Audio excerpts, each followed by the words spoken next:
हिंदी साहित्य।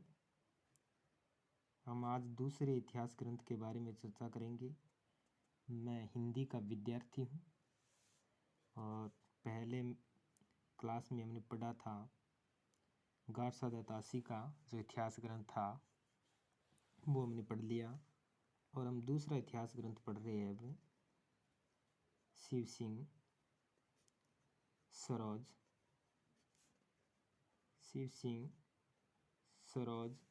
जो ये इतिहास ग्रंथ है, ये दूसरा इतिहास ग्रंथ है जो 1883 ईस्वी में प्रकाशित हुआ।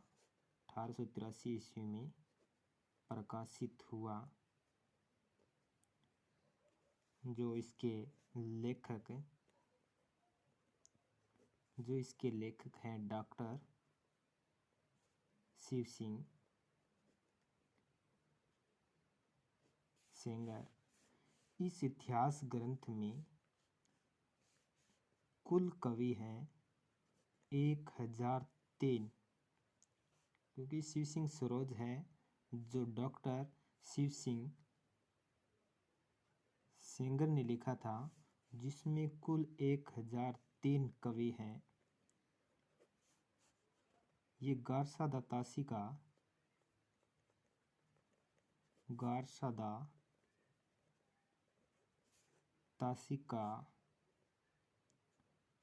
अनुकरण मात्र है। अनुकरण मात्र मतलब ये हुआ कि गारसा दत्तासी जो इतिहास ग्रंथ था उसमें अन्य भाषाओं के कवियों को भी शामिल किया। उसी प्रकार शिव सिंह सेंगर ने भी अन्य भाषाओं के कवियों को शामिल किया, इसलिए गारसा दत्तासी का अनुकरण मात्र है। और यह इतिहास ग्रंथ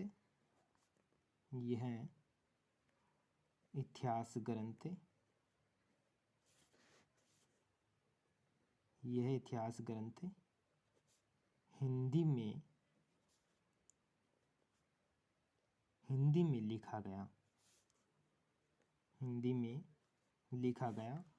और इस इतिहास ग्रंथ में जो शिव सिंह सरोज वाला इतिहास है, इस ग्रंथ में पुष्य पुंड को हिंदी का पहला कवि बताया है। कहें तो हिंदी में लिखा गया पहला इतिहास ग्रंथ है शिव सिंह सरोज, जो शिव सिंह सेंगर ने लिखा था। 1883 ईस्वी में प्रकाशित हुआ और इसमें कुल कवि 1003 कवि है। क्योंकि इसमें भी अन्य भाषाओं के कवि है, इसलिए गारसा दत्तासी का अनुकरण मात्र है। क्योंकि गारसा दत्तासी वाला जो है उसमें भी अन्य भाषाओं के कवि थे और इसमें भी शिव सिंह सरोज है जो इतिहास ग्रंथ है हिंदी का, उसमें भी अन्य भाषाओं के कवि हैं। यह इतिहास ग्रंथ हिंदी में लिखा गया और इस ग्रंथ में पुष्य पुंड को हिंदी का पहला कवि बताया गया। बस आज के लिए इतना ही पढ़ेंगे। सबको धन्यवाद।